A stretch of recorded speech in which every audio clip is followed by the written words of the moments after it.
And the countdown's over. Hello, everybody. Welcome to a Wednesday edition of Virtual Happy Hour. Glad you're along. This is going to be real quick. As a matter of fact, I almost did this downstairs in the kitchen, but didn't. So anyway, just double checking actually the audio. Yep, the audio's going.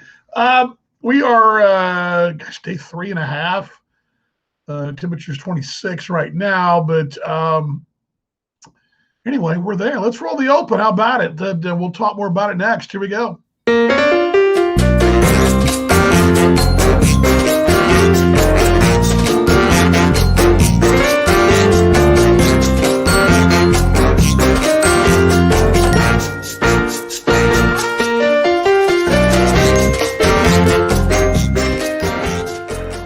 Yeah, let me do one more thing here, and I'll bring me back up, and there we go. Excuse me. Bring this down. There we go. Yeah, crazy weather. We got 3 inches in Dallas last night. There was for Sunday, Monday. We've had close to, and I'm watching it right now. They looks like we've had anywhere between 8 inches and a foot just in the city here since Sunday. So GM is actually outside. Our neighbor had some kind of pipe burst. Their kitchen faces the east, so the other side of the house from us, but right next door to us. So she's actually out helping them right now. I was in the kitchen trying to get the chili wrapped up before we got in the air, but all crazy. So we're all fighting through it. Let's bring Mom on, as she is in Indiana. We'll get everything else caught up. Here we go.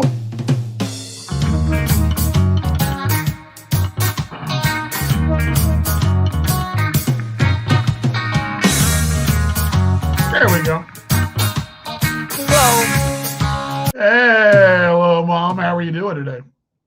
Oh, fine. I had to get up early for a board meeting, a board meeting at 7:30. So for Council on Aging. So I've had a long day already, but I took an hour nap this afternoon. So there you go. Well, good. Well, that's all good. Well, I'm just saying hello, everybody here. And Nate, did you get back from Australia already? I'm sure you're back. You must have came back Monday, maybe something like that. Anyway, yeah, we're about a half hour ago, 45 minutes ago, GM walked downstairs, and I was down there wrapping up, kind of watching the chilly summer, and I was going to shoot the show down there, and then I just gave up and turned it off for the time being. But she came in and said that the neighbors were she saw online they were squeegeeing their house. Apparently, they had a pipe break, which is the ultimate nightmare in our neighborhood. Because a couple of years ago, and you may recall this, Mom, it was during one of my trips to Australia. We had a foundation pipe break below us, and it was a real mess. So Yeah, I remember that. she's out there. She's out there right now helping them. So getting there, trying to get that thing taken care of. But yeah, terrible stuff. We did get up to 27 today, though. Oh wow, still below freezing, but Yeah. we were -1, I think, overnight, and I think I don't know what it is. It's been 6, I think, today 6 degrees today. I'm not sure. Right. I know it was cold when I went out to get my trash can to roll it back in. The trash service was a day late, so they came. It usually come on Tuesday early morning, and it was Wednesday early morning. So anyway, to get the mail and slosh through we probably have a 1.5 feet of snow here now. But my lawn people came and they did my driveway, and there's not many places for them to push the snow. So between my house and the house that's vacant, there's a huge snowbank, and then across the way from that in the circle, there's another huge snowbank because there's no place to put it, because there's the houses in the end of the circle are pretty close together in the front and in the back. Now that's a whole nother story. But anyway, Sure. So yeah, it's it's crazy. Yeah, well we're about to be done with it. I checked with the farm, and they still have frozen pipes, but they have had electricity. They have Lenagar. I don't know if it's a part of that debacle that y'all are dealing with or not, but it's a different grid out there. Yeah, and so but I think that I've been trying to contact the chemical company to get my address changed and my name corrected. The Helena Chemical, they are from Dallas, but they have an office in an 806 area code, which is La Mesa, and they say that there's no service right now. Mm-hmm. So I guess the phone lines are out. The landlines apparently are out.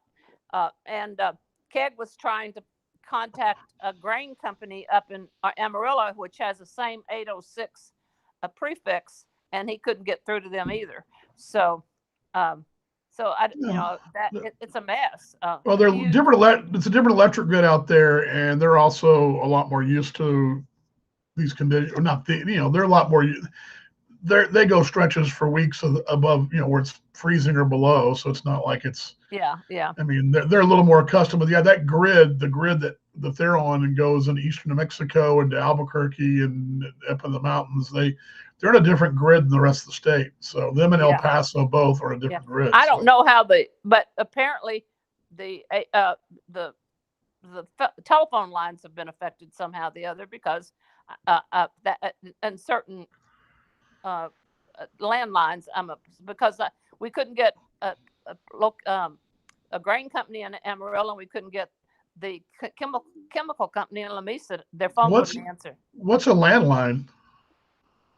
It's like my own. It's a I'm kidding, Mom. Okay. Blah. Yeah. What is I need to get rid of mine. All I get is crank calls and scams, and you this, that, and the other on there. But my internet's connected through the company that has the landline, so I can do without the phone, but I'm probably going to eventually do that. I'm just old school still. It's hard to get rid of things that you're used to, but at least it's not the crank phone. So yeah, well, that's true. That's true. Well, I'm going to get on the other side so you can talk to everybody else. I know you're going to. There's not much to talk to, and no one's really out there, but I'm going to kind of mail it in today. So I love you, Mom. I love you too. Bye now. There we go. There's Mom right there, as she is up in Indiana, where they are. They're used to this kind of stuff.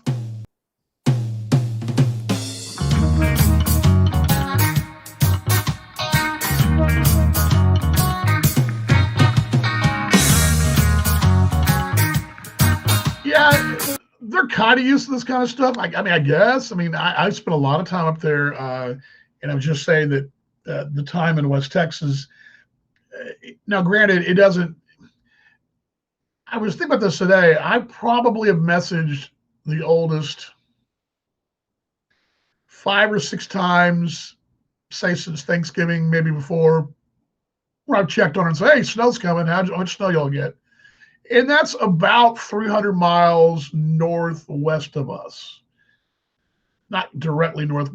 It's north and west, but it's probably more of a westerly as opposed to north. But anyway, but it's still 300 miles, and it's enough north of that, as I mentioned, that snow line that runs the Red River across between Texas and Oklahoma, and then basically dry diagonal across Texas and New Mexico. And because really, once you get to the side of that line, basically goes all the way to like Ruidoso and Cloud Crop, and those are the southernmost parts of the Rockies that have any kind of large accumulation where they can ski. And both Cloud Crop and Ruidoso have ski resorts, and it blows basically right across into that northern part of Arizona, which has got a lot of Flagstaff area. There's a lot of high elevation there, and that's kind of that snow line. And anything below it,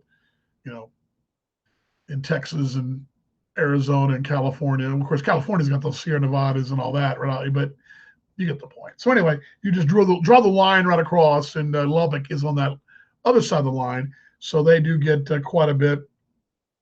And I was just thinking about this today. Wife and I were talking about this. The first snow I remember as a kid, and that I remember. Now, I know there were more than this. Probably at least 1 or 2 more than this. Was going to Lubbock or going to Seminole, as Mom mentioned, and going there for Christmas. That was the first real snow accumulation I recall as a kid that I actually was able to play in and build a snowman in and all that good stuff. So anyway, so we are better. And here's the deal. There's a lot of things you're going to see on social media that are incorrect. I can't speak for all of Highland Park and University Park. Now, they may all have generators and they may all still have electricity, but I can tell you just that this has affected all areas of our community, not just affluent. Not just less than affluent, and not just and it's not avoided the affluent folks. I can tell you that right now.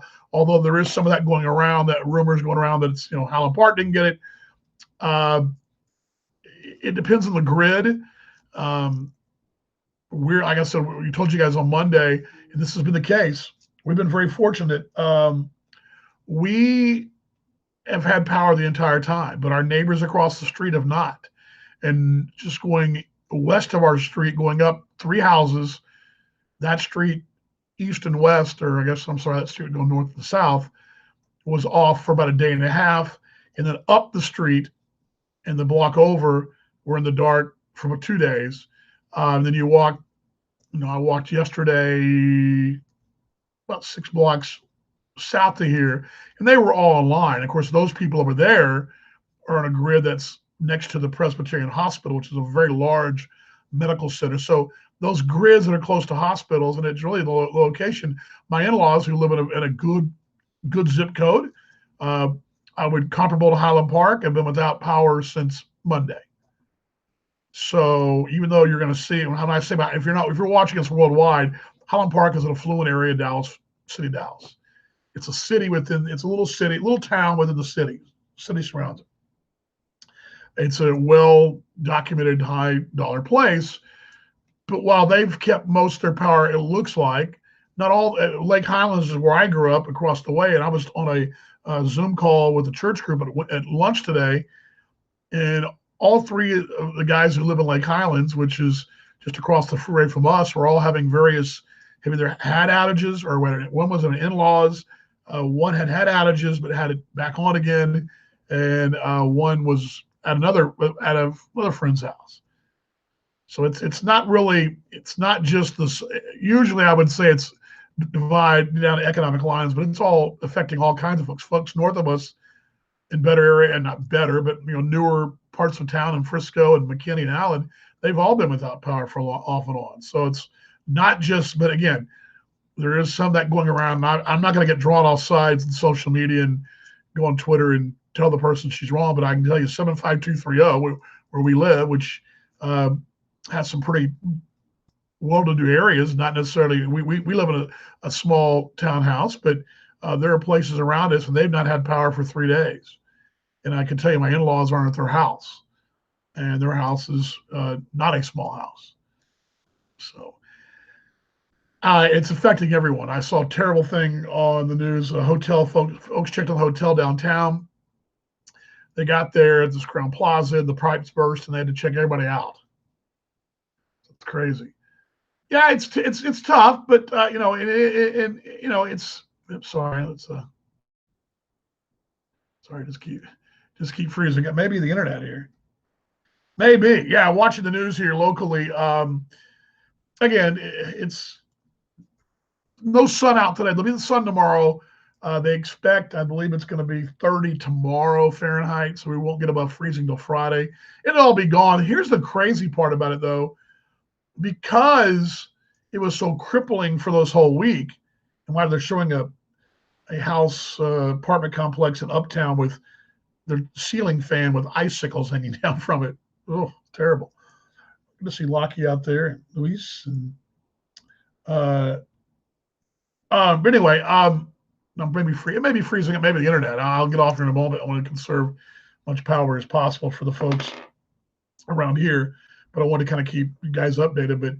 But it's spotty. It's hit or miss. What's going to happen? Here's the crazy part that we're concerned about here is because there were no deliveries or anything made this whole week.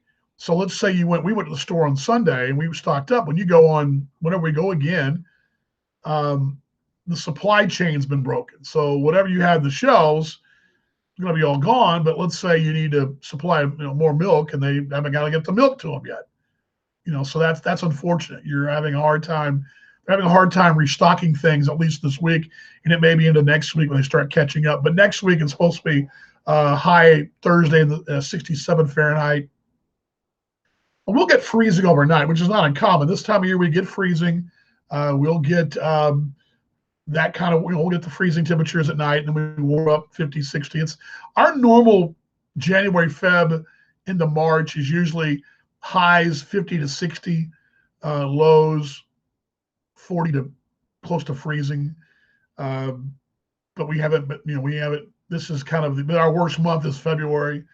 And it's funny because we all think, oh, this never happens, but it does happen. We usually get one big sock a year. This year it was the precipitation, but we've had it over the course of time. But anyway, dog's been good. He's got his little booties I showed you guys the other day. Let me see if did that actually post? Show what happened overnight here. I'll let you guys go and I'll get back down and check out the chili. Check out the chili. Yeah, the chili had some 2 pounds of venison meat. And I'm like, oh, we've been saving it for chili. And so finally fired up the chili today. And I hadn't made chili in a long time. It's probably not my best effort. But let's see here. Not my best effort, but it'll do in a pinch, I guess. Let's see here. Yeah, this would have been a few minutes ago. I actually put this up. Let me put these up for you guys and get this video. This is from earlier today. Mentioned we had this storm overnight again. And let's see, here we go. I'll give you what I got here. And this is, you can see a pretty good glimpse of what it looked like. Okay. The left side of your screen is going to be the prints from the day before. That's what covered those up. So those had sunk down in. So those sunk down to about 6 inches. So 3 to 4 inches would cover that up. And you can see the drift there. If you can tell, that's actually where the car is on the top of the screen. There's a curb, and that curb is actually basically you don't even know where it is. And you see that where those thick spots, where those tire marks are. You can see the difference in that. Let me see what else I got here. And let's see. Here we go. Here's the video. Give this to you guys. That's my wife and the dog way up the block here, but this is going up the street from our house. You can't tell the sidewalk from the street, but you can hear me crunching the snow. And there's her footprints right there. That's her and the dog's footprints. And you can see off the curb there.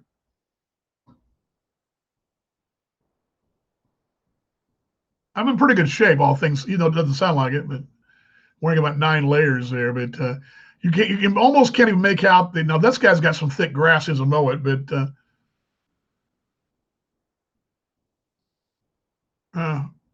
so how about that? That is the one video from the day, but you can see that tree right there on the right side of the screen. There we go. This is around the corner.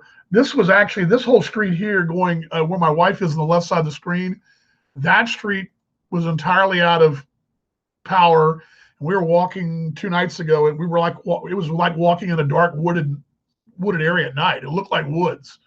And coming up the street, it was just like there was nothing but outlines of sort of outlines of trees. But it was so pitch black. We really, even though the snow was lighting things up, where those buildings and trees were, it was really dark. And get an idea of that. But there she is right there. Let me see what else this one's got. I think I put one more up. There we go. There's the dog. There you can see the tracks there, and he's in his little booties. But you can see that snow drift that's covered up the sidewalk from the street. So the street and the sidewalk kind of meet right there. Then you can see those there. I think that there's a comparison. There's my foot. That is fresh snow next to a paw print from the day. But that is actually, it's hard to tell in that photo, but if I move my ankle, well, actually, if the snow would blow, it would cover my entire foot. But my foot's at least 2 inches from the bottom of the snow there. And I think that is it from today's fun, I think. So let me double check and make sure. I think that's it. But, oh, here we go. This is actually pretty fun. There we go, folks. He is very happy to be back inside or heading back inside. His little boots, though, kick tail. He's all good about that. So, yeah. Hey, Matt, good to see you, mate. So we dry out. But, yeah, and that's the front porch where we got, no issues there. But once you step off that son of a gun, but, yeah, he's as a matter of fact, he's a little nervous right now. He's actually laying here to my left. Let me show you guys. Laying down there to my left. You see him? Because Mama is not here and I'm here and he hears me talking. He likes to come in here when I do shows. He likes to come in here, but he's not sure why Mom grabbed her boots without it. He's used to seeing Mom and me put her boots on and me put my warm-ups and all that on. And he's used to seeing that and but he's confused a little bit. Where'd Mom go? Why'd she go outside in the snow? And he's looking out the window going, what's she doing out there helping the neighbors out? But he's right there. But anyway, yeah, it's crazy. We do get these storms. Again, our friends up north, they're used to it, I assume. We do have seasons, but this one was a bit of a sock right in the guts, and we haven't had one quite like this in a couple of years. Actually, the last 2 years, but usually get one good storm a year, if not two. The last one of note would have been right around Thanksgiving in 2013. There was a 13 sleet storm. Okay, we had one 15 in the spring in February for a couple of days of snow. It was probably 3-4 inches, but nothing didn't go quite like this. We had in 2011 during the Super Bowl, we had about 7 days of this as well. So very similar. So we usually get that, and we're not, for whatever reason, we're not prepared here in DFW, Austin, San Antonio, Houston, but out in West Texas, it's like meh. As a matter of fact, we used to drive in this weather to Ruidoso and go skiing on a Friday. Oh, school's out on Friday, so we got in the car and drove to Ruidoso and would go skiing, which was 3 hours west. So anyway, I want you guys to stay safe here in North America, especially you folks if you're watching us in the middle part of the country or north, and you guys are getting that. And you folks here in Texas, praying for y'all. It's just crazy. They say the power will come back hopefully by Friday to everybody. Again, we're going to be above freezing on Friday, about 35, so we'll get a good melt, but overnight we'll freeze again. Saturday should be our first day to kind of sort of assess the damage and see what's going on out there, because you'll be able to we'll get a good melt probably. And the tricky thing is, a lot of folks I've talked to have had their COVID vaccinations have been hampered because those drive-through things have been a no go. But school's been out. I did not get called this week, but I am going to be back at it for 4 days next week. So I didn't do the show today for the Monarchs. I just didn't think it was the right time today. I hadn't promoted it, but that wasn't really the case. I just felt like doing a long show with all, because I don't have my lights today, so that's why I'm kind of in the dark here, but I have my my lights and all the power that it takes some power to really generate. And I can run off battery, which I'm running off right now, and charge it when we're asleep. So I was just worried because overnight, and when I woke up, our neighbors were still out of power. I thought, here I'm doing a show. So I moved it to Friday, so we'll do it Friday at noon. We will attempt to fire up Talking Baseball Australia live tomorrow night at 5, but that one we won't have as many bells and whistles. I'll probably shoot it on the battery power too. But I know Paul and I want to get that into season show going as well and get it, because we got a business to do. But at the same time, I think I'll feel better tomorrow about it. We'll see if it's still hard to get around and folks are struggling. I may not, but for sure back on Friday we'll do the noon show on Friday. I think that'll be okay. And then back to normal. Hopefully back to our normal restaurant on Saturday night. I was trying to get tickets to Texas Tech baseball over the weekend. They're playing at Globe Life here against Ole Miss and Miss State, and somebody else is playing, University of Houston maybe. But I'm having a hard time getting those tickets for Sunday. But anyway. All right, folks, I'm going to let you guys go. Much love to y'all. I don't really have anything more than that. I will be remiss, though, if you're conservative or liberal, you have to recognize that Rush Limbaugh had talent.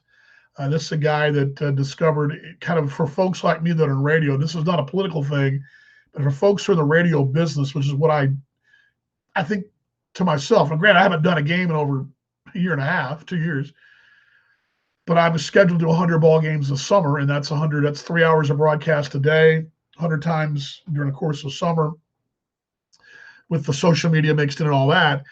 And he was a guy that radio, there was a time in my life when radio was really cool, and now radio is not so cool, but Rush made radio pretty cool. And the idea of being a DJ was kind of the thing. You could either be a DJ, and this is really when sports talk was sort of its infancy. They would have sports talk programs 2 or 3 hours a day in markets, but there was never all sports all the time. There was never all comments, and there was never shows that went on 3 or 4 hours Monday through Friday. You get a sports show for an hour, hour and a half, 2 hours. You might get a little pregame show on the radio, but Rush Limbaugh, what he did, transformed what radio has become on AM and FM, and what now a forefather of podcasts and all that. Now everybody's doing podcasts. Everybody's doing that.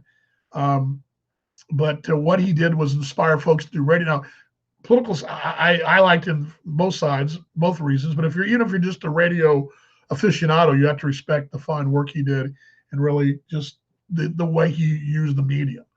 And it inspired a lot of folks. And I kind of thought at the time when I was in college that TV was the way to go. You want to be on TV. You want to be the news guy, weather guy. You want to be the sports guy. I want to be the sports guy, do the sports every night. But I realized when I listened to his show, and I didn't discover his show until about 1990, 91, remember the time of the first Gulf War, and he made radio kind of cool. That kind of radio was cool. The conversational radio was cool. Talk radio became cool. Talk radio was, wasn't cool, but he kind of helped make it cool for young college kids at that age. And then now, talk radio is a very big part of things. And now talk radio has become people doing their own podcast and video blogs and all that. And I think it really helped kickstart that. It really, AM radio was dying, but the likes of him and others, there were others, but really started that and got the radio AM to compete with FM. And now brick and mortar radio is dying, except for talk radio. Sports radio and talk radio are surviving. Music radio which was what I kind of came up on. I want to be that DJ. You want to be a DJ, and now you've got consolidation with DJs, and music radio has become something you get on a satellite or a phone app, computer app. but there's still a place for talk radio and informative radio, whether it be sport, news, whatever, and no matter what side of the aisle you're on, or doing, his kind of talk radio formed these people that are doing these, you got folks that do podcast on trading cards and on recipes and travel and, healthcare, whatever. It's all out there. And get folks like Rush Limbaugh encourage this broadcaster just by what do you do about his business, not necessarily politics, but just the way he went about his work and how he put together his show. He was always prepared and he was well read and well versed. So thoughts and prayers of the family, and you'll be missed no matter what side of the aisle you're on. So as a broadcaster, tip of the cap to Rush Limbaugh and the fine work he did over the years, and Godspeed, my friend. Well, we're not really friends, but I got a feeling he'd probably be my friend. I have a feeling. I think he liked my style in the air, I think. Anyway. Okay, everybody, we'll see you guys on Friday at 5 o'clock. We'll test beer on Friday, which is exciting. That'll be exciting stuff. And then we'll get you ready for the weekend. We'll thaw out a bit, and we'll have some fun. The wife will be back as well. Mom, I'm sure, will stop by and all that good stuff. Anyway, much love to y'all. Tough times. This has been a great – I think about this today. 2019, we got this tornado in Dallas. And we had the pandemic. And then we had the pandemic. And then we had the pandemic. And then we had this crazy-ass election that went on. And we've been this back and forth infighting we've gone through. We got the election, we have inauguration. We had the pandemic. We've had people out of jobs. All the things that have come with the pandemic. Losing jobs, loved ones, health. I mean, it's been crazy. But the one thing that I think that remains that we all got to keep fighting on with love. Keep loving, and loving each other. Virtual hugs. Let's be better tomorrow than we were today. I say it every time. That's my goal. That's what I will continue to do. It'll be on the air with the Monarchs or the Heat or wherever. That's what I'm going to do. I'm going to keep doing that and keep getting better every day as best I can. Because we're not guaranteed anything more than this breath right now. So anyway, virtual hugs to everybody. Love y'all. Seeing you guys worldwide in Australia, checking in, and South Australia, in New South Wales, and in Perth. And then we've got California, Texas, all points in between, Kansas City and Indiana. Just glad you guys stopped by for a little virtual happy hours. Please stay warm. We'll see you on Friday. Much love and prayers to our neighbors as they're fighting this whole bursted pipe thing next door. All right. Love you guys. And it's chilly time. I'm going to help my wife. Love y'all. See y'all then.